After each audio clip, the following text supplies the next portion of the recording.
Sorry. Hello everyone! So, maipapakita ko sa inyo kasi may surprise si auntie sa amin. Dali, kukunin ko ha. Charay! Tapos, may nakasulat. Sandali, sabay nating basahin guys. Para sa dalawa kong anakan. Pasensya. Yan lang ang nakayanan ko. Love, auntie. O diba, ganyan kami kamali, auntie. Kasi alam niya na ito talaga ang namin.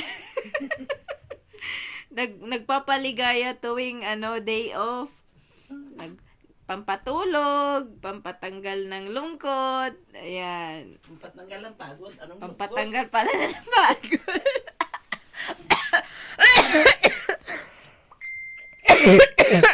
Nagihutoy na. Hello, Mary! Inilagay mo sa... Malamig. Ano? Inilagay mo sa yung pagkain? Andito pa, sandali. Ilagay ko. Guys, sinipon kasi ako. Tapos, guys, binilhan ako ni Ate Marie ng malaking Toblerone.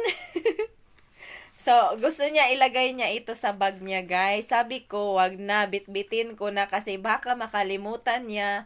Madala pa niya sa, kasi babalik kasi siya sa kanyang trabaho. Ayan. Tapos, bumili din ako nagpalit ako ng 3 kandilang puti.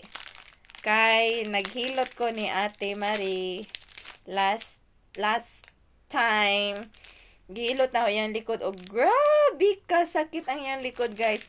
After na ko siyang mahilot, ngul-ngul ang akong kalalawasan. Ang akong likod na po ningul-ngul. So, gitagaan ko niya coins.